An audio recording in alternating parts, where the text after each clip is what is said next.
परिपुर नामक एक सुंदर गांव था। गांव में एक गरीब मजदूर रोहन अपनी बीवी राखी के साथ रहता था। रोहन एक दिन अपनी मजदूरी करके घर लौट रहा था, तब उसकी नजर बिल्ले दी हट्टी पर पड़ी। बिल्ले दी हट्टी गांव की मशहूर दुकान थी। सारे के सारे गांववासी बिल्ले दी हट्टी पर बर्गर खाने आते और उसका आनंद लेते। रोहन ने सोचा क्यों ना आज उसकी बीवी राखी के लिए बर्गर ले लिया जाए। रोहन बिल्ले दी हट्टी पर जाता है और उसे एक बर्गर देने के लिए बोलता है, भैया एक प्लेट बर्गर पैक कर दो। अरे भाई 2 बर्गर 60 रुपए के हैं। अरे भैया ये बर्गर इतने महंगे हैं क्या?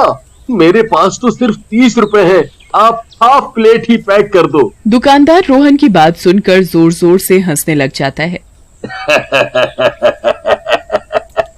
अरे भाई यहाँ कोई हाफ प्लेट का सिस्टम ना है, पूरी प्लेट लेनी पड़ेगी। भैया दे दो ना भैया हाफ प्लेट। रोहन दुकानदार से बहुत मिन्नत करता है, पर दुकानदार उसे बर्गर नहीं देता और रोहन दुकान से मायूस होकर अपने घर चला जाता है। रोहन को मायूस देखकर राखी समझ जाती है कि रोहन के साथ कुछ न कुछ तो हुआ है। अजी क्या हुआ है, आप इतने मायूस क्यों लग रहे हैं?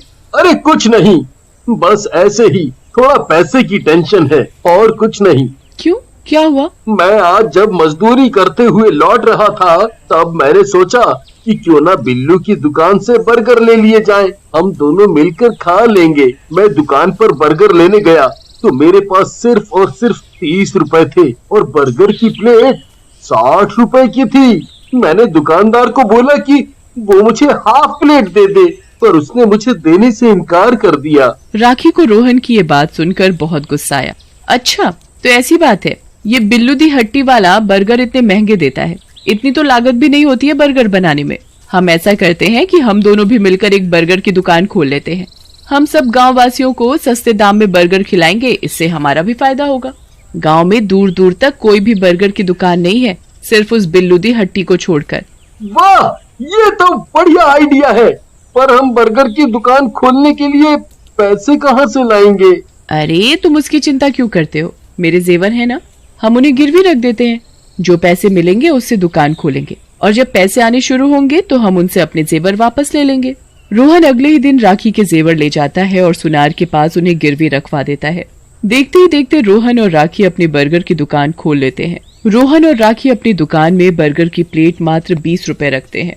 दुकान में बर्गर के कम दाम, साफ सफाई और स्वाद देखकर सब गांववासी बिल्लू दी हट्टी छोड़कर रोहन की दुकान पर आते। देखते ही देखते रोहन की दुकान पर बिल्लू दी हट्टी के ग्राहक भी आने लगे और बिल्लू दी हट्टी पर कोई नहीं जाता, जिससे उसका मालिक बहुत परेशान रहने लगा। बिल्लू ना ही अपने बर्गर के रेट कम करना चाहता था और अपने बंधे हुए कस्टमर को किसी भी हाल में वो वापस भी पाना चाहता था।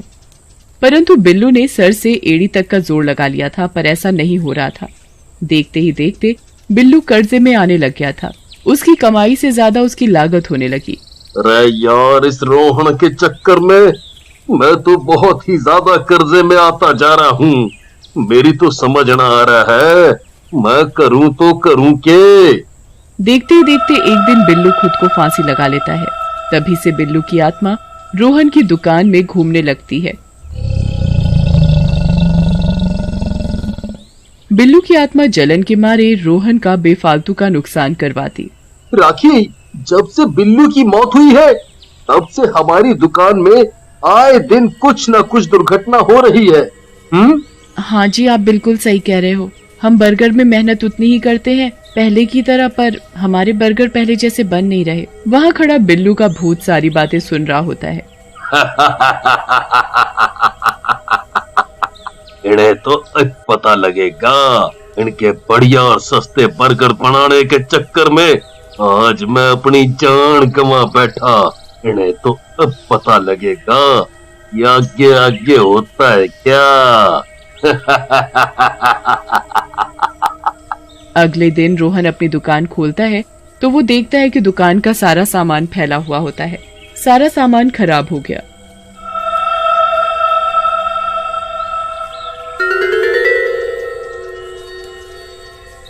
अरे ये रात में कौन आया जिसने हमारे सारे मसाले बिखेर दिए? हमारा कितना नुकसान हो गया। जी आप बिल्कुल सही कह रहे हो, हमारी आज की सेल भी गई और हमारी दुकान में जितना मसाला सामग्री थी सब खराब हो गई। रोहन और राखी को परेशान देखकर बिल्लू वहाँ बहुत खुश हो रहा था। इनकी तो मैं अपने जैसी हालत कर दूंगा। आगे आगे देखो होता है क्या। बेचारे रोहन और राखी अपनी दुकान की सफाई करते हैं और बर्गर बनाने के लिए बाजार से नया सामान लाते हैं। अजी अब जो नुकसान हुआ हो गया, अब हम फिर मेहनत करके अपनी दुकान को अच्छे से चलाएंगे। रोहन और राखी ये बातचीत करके बर्गर बनाने की तैयारी में लग जाते हैं। राखी बर्गर की टिक्की का मसाला तैयार कर रही होती है, तभी बिल्लू भूत उसके मसाले में बहुत सारा नमक मिला देता है। ये बनेंगे स्वादिष्ट बर्गर की टिक्कियाँ। सारे गांव वाले उंगलियां ही चाटते रह जाएंगे। छी! यह कैसा बर्गर बनाया है? इसमें इतना नमक भर रखा है कि कोई भी इंसान इसे नहीं खा सकता। अरे भाई साहब, ऐसा कैसे हो सकता है? टिक्की का मसाला तो मैंने खुद अपने हाथों से तैयार किया है, तब तो उसमें नमक सही था। दिखाओ भैया, मैं भी अपना बर्गर टेस्ट करके देखूं, आखिर हमारे बर्गर में दिक्कत क्या आ रही है। रोहन बर्गर टेस्ट करता है तो सही में उसमें बहुत सारा नमक गिरा होता है।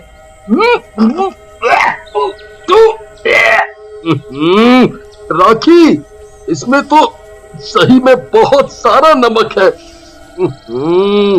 जी पता नहीं, मैंने तो बिल्कुल ठीक मसाला डाला था। तभी राखी देखती है कि राखी और मोहन द्वारा लाया हुआ राशन में से नमक की बोरी पूरी खाली पड़ी है।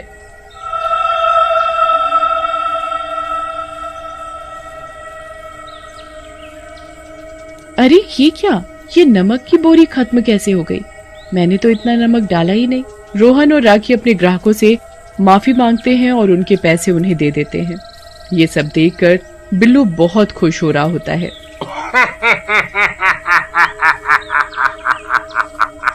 अगले दिन रोहन बर्गर तल रहा होता है, तभी बिल्लू रोहन को धक्का दे देता है और रोहन कढ़ाई में जा गिरता है और वो फ्राई हो जाता है।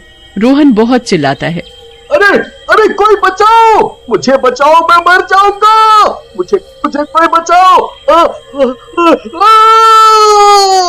रोहन एक तरफ चिल्लाता रह जाता है, परंतु उसे कोई बचाने नहीं जाता, ना ही किसी को उसकी आवाज सुनाई देती है। रोहन की मौत के बाद राखी मायूस मायूस रहती और चुपचाप अपनी दुकान पर आती और ग्राहकों को बर्गर बेचती। परंतु बिल्लू को रोहन की मौत के बाद भी चैन नहीं मिला था। वो तब भी दुकान में कुछ न कुछ उल्टा पुल्टा करता रहता। एक दिन राखी की दुकान पर एक बाबा आता है। भिक्षाम देही, भिक्षाम देही। राखी बाबा को कुछ पैसे पकड़ा देती है और बाबा को अपनी दुकान का बना हुआ बर्गर खाने को देती है। ये लो बाबा जी, आप बर्गर खाओ। हाँ बेटा, मुझे बहुत जोरों की भूख लगी है, तुमने मुझे खाना दे दिया, ये मेरा सौभाग्य है। अरे बाबा, ऐसा मत कहिए, मैं तो चाहती हूँ कि कोई भी दुनिया में भूखा रहे ही ना। राखी और बाबा ये बात कर ही रहे होते हैं कि तभी बाबा को बिल्लू की परछाई दिख जाती है। ओह बेटा, ये कौन है तेरी दुकान में? ये किसकी भटकती आत्मा घूम रही है तेरी दुकान में? मैंने अभी खुद अपनी आँखों से देखी है। बाबा जी, मैं तो अपनी दुकान में खुद अकेले काम करती हूँ, मेरी दुकान में तो कोई नहीं है। किसी की आत्मा है बेटा तेरी दुकान में। बाबा मंत्र पढ़ना चालू करते हैं। तभी बिल्लू की आत्मा चीखने लगती है और बाबा और राखी के आगे प्रकट हो जाती है। राखी बिल्लू को देखकर बहुत हैरान हो जाती है। अरे बिल्लू, तू मेरी दुकान में क्या कर रहा है? तू ही मेरा नुकसान करवा रहा है दिन ब दिन।